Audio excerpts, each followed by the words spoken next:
യേശു കൊടുങ്കാറ്റിനെ ശാന്തമാക്കുന്നു. യേശു കൊടുങ്കാറ്റിനെ ശാന്തമാക്കിയ കഥയിൽ ശിഷ്യന്മാരുടെ മനുഷ്യപരമായ ഭയവും യേശുവിൻ്റെ ദൈവികാധികാരവും വ്യക്തമായി കാണാം. ഒരു സായാഹ്നത്തിൽ ജനങ്ങളെ പഠിപ്പിച്ചതിനു ശേഷം യേശു തൻ്റെ ശിഷ്യന്മാരോട് കടലിൻ്റെ മറുവശത്തേക്ക് പോകാമെന്ന് പറഞ്ഞു. അവർ പടകിൽ കയറി പുറപ്പെട്ടു. യാത്രയ്ക്കിടെ അപ്രതീക്ഷിതമായി ശക്തമായ കൊടുങ്കാറ്റ് ഉയർന്നു. കാറ്റ് ആഞ്ഞടിച്ചു. തിരമാലകൾ പടകിനുള്ളിൽ നിറഞ്ഞൊഴുകി. പരിചയസമ്പന്നരായ മത്സ്യത്തൊഴിലാളികളായിരുന്ന ചില ശിഷ്യന്മാർക്ക് പോലും വലിയ ഭയമായി. അവർ തങ്ങൾ മരിക്കുമെന്ന് കരുതി. ഈ വലിയ കലഹത്തിനിടയിൽ യേശു പടകിൽ തലയണയിൽ കിടന്ന് ഉറങ്ങുകയായിരുന്നു. ശിഷ്യന്മാരുടെ ഭീതിയോട് താരതമ്യപ്പെടുത്തുമ്പോൾ അവൻ്റെ ശാന്തത അതിശയകരമായിരുന്നു. നിരാശയോടെ അവർ അവനെ ഉണർത്തി.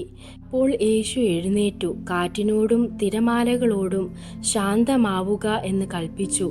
ഉടൻ തന്നെ കാറ്റ് നിശബ്ദമായി, കടൽ പൂർണ്ണമായി ശാന്തമായി. പിന്നീട് യേശു ശിഷ്യന്മാരോട് ചോദിച്ചു, എന്തുകൊണ്ടാണ് നിങ്ങൾ ഇങ്ങനെ പേടിക്കുന്നത്?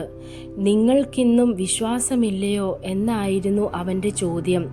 അവർ മുമ്പ് അനേക അത്ഭുതങ്ങൾ കണ്ടിരുന്നുവെങ്കിലും നേരിൽ അവർ അവൻ്റെ കരുതലിനെയും അധികാരത്തെയും സംശയിച്ചു.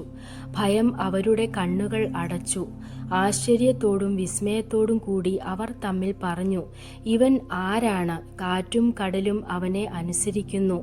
ഈ സംഭവം നമ്മെ ഓർമ്മിപ്പിക്കുന്നത് യേശു ഒരു ഗുരുവല്ല, സൃഷ്ടിയുടെ കർത്താവാണ് എന്നതാണ്.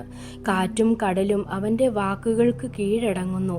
നമ്മുടെ ജീവിതത്തിലെ കൊടുങ്കാറ്റുകളിൽ ഭയം, ആശങ്ക, ബുദ്ധിമുട്ട് എന്തായാലും നമ്മൾ അവനിൽ ആശ്രയിക്കാം. യേശുവിലുള്ള വിശ്വാസം ഒരിക്കലും വരില്ലെന്നല്ല, പക്ഷേ അവൻ്റെ സാന്നിധ്യം നമ്മെ ഒരിക്കലും ഒറ്റയ്ക്കാക്കി വിടില്ലെന്നതാണ് ഉറപ്പ്.